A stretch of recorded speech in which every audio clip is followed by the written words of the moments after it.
चला तर मंडळी, आज बनवूयात घरातील साहित्यांमध्ये अगदी कापसाहूनही मऊ लुसलुशीत आणि अगदी साध्या सोप्या पद्धतीने हा परफेक्ट असा बनाना केक. तोही कुकरमध्ये. ओव्हनची सुद्धा यासाठी गरज नाही. अगदी कुकरमध्ये, कढईमध्ये सुद्धा हा केक तुम्ही आरामात बनवू शकता आणि तुम्ही स्ट्रक्चर बघू शकताय. अगदी कापसाहूनही मऊ लुसलुशीत असा हा केक आपला तयार झाला यासाठी लागणार आहेत ते 2 केळ. केळी घेताना खूप जास्त कडक न घेता अशा पद्धतीने थोडंसं जास्तीचं पिकलेलं घ्या. यामुळे केळी व्यवस्थित मॅश करता येतात आणि आपल्या केकच्या बॅटरमध्ये ते छान एकजीवही होतात.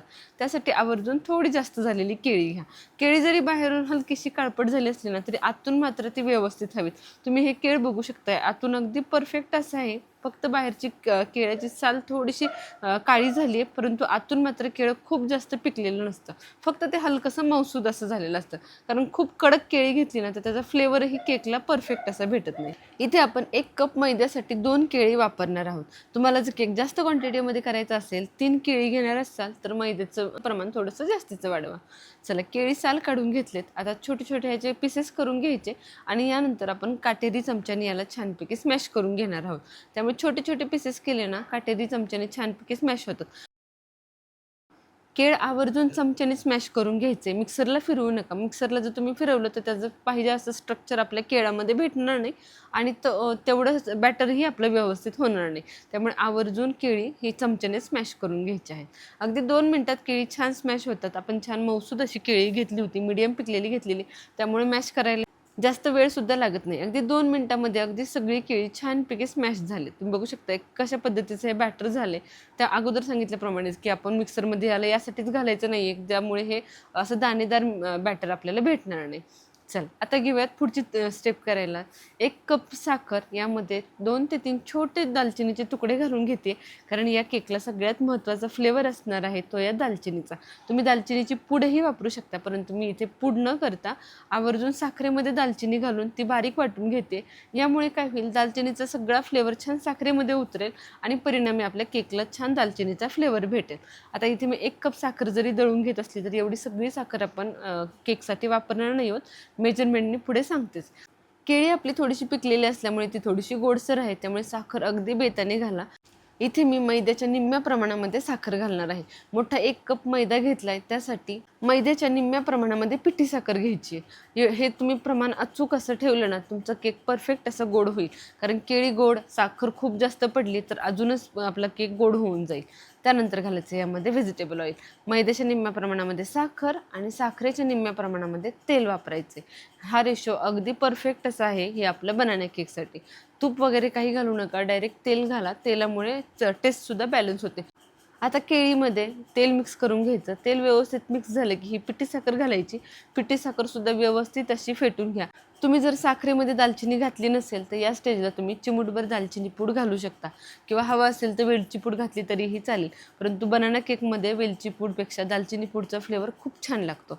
त्यानंतर अर्धा कप दूध घालून घ्यायचं आणि सगळं मिश्रण छान एकसारखं असं फेटून घ्यायचं. सुरुवातीला अर्धा कपच दूध घाला, खूप जास्त दूध घालू नका, नाहीतर बॅटर आपलं सैलसर होऊन जाईल. त्यानंतर यामध्ये मैदा चाळून घ्यायचा आहे. मैदा आवर्जून चाळून घ्या. चाळून घेतल्यामुळे आपला केक छान फ्लफी व्हायला, स्पंजी व्हायला मदत होते. मैदा इथे मी घरात बाजारातून आणल्या चाळून ठेवते आणि आता परत एकदा चाळून घेते, म्हणजे 2 वेळा चाळला जातोय. तुम्हाला शक्य असेल तर किमान 2 ते 3 वेळा केकच्या या बॅटरमध्ये, लिक्विड बॅटरमध्ये मैदा घालण्या अगोदर सेपरेट चाळून घ्या. जेवढा तुम्ही 2 ते 3 वेळा मैदा चाळून घ्याल ना, तेवढा तुमचा केक छान हलका आणि फ्लफी होणार आहे.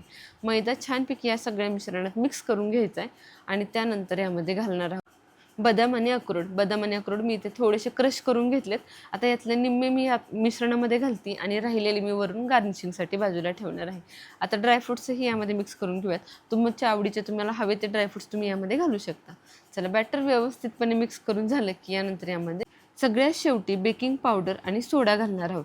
त्याआधी आपला कुकर छान फ्री हीट झालेला असला पाहिजे, बॅटर व्यवस्थित रेडी पाहिजे आणि सगळ्यात महत्त्वाचं, ज्यामध्ये आपण केक शिजवणार आहोत तो केक टीन व्यवस्थित तेल आणि मैद्याने ग्रीस करून घ्यायचा, जेणेकरून सहजपणे आपला केक डिमोल्ड होईल. हवा असेल तर बटर पेपर असेल तर तोही तुम्ही वापरू शकता. आता बॅटरमध्ये आपल्या 1 चमचा बेकिंग पावडर आणि अर्धा चमचा खायचा सोडा घालून घ्यायचा. थोडंसं दूध घालायचं, 1 2 ते 3 चमचे, जेणेकरून सोडा आणि बेकिंग पावडरसुद्धा या मिश्रणात मिक्स होईल आणि कन्सिस्टन्सीसुद्धा ॲडजस्ट होईल. याचं बॅटर खूप जास्त पातळ न बनवता थोडंसं घट्टसर ठेवा. छानपैकी या केक टिनमध्ये घालून घ्या. वरून हे ठेवलेले सगळे ड्रायफ्रूट्स घालून घ्यायचे आणि त्यानंतर याला आपण लगेच बेक करायला ठेवणार आहोत. सोडा आणि बेकिंग पावडर घातल्यानंतर खूप जास्त वेळ वाया घालवायचा नाही. अगदी झटपट अशी कृती करायची आणि पटकन हा केक आपला बेक व्हायला ठेवायचा. कारण एकदा बेकिंग पावडर आणि सोडा मिश्रणामध्ये केलं की ते लगेच ॲक्टिवेट होतात आणि तेवढ्याच लवकर डिॲक्टिवेटसुद्धा होतात. त्यामुळे लगेच याला हिट लागली की केक छान आपला स्पंजी आणि फ्लफी होतो. त्यामुळे खूप जास्त वेळ घालवू नका. आता इथे मी कुकरमध्ये खाली 1 वाटीभर बारीक मीठ घालून घेतले आणि यामध्ये हा केक टिन ठेवायचा. झाकण लावून याला 25 ते 30 मिनिटे छानपैकी बेक करून घेणार आहोत. सुरुवातीला 5 मिनिटं मीडियम टू हाय फ्लेमवरती गॅस ठेवा.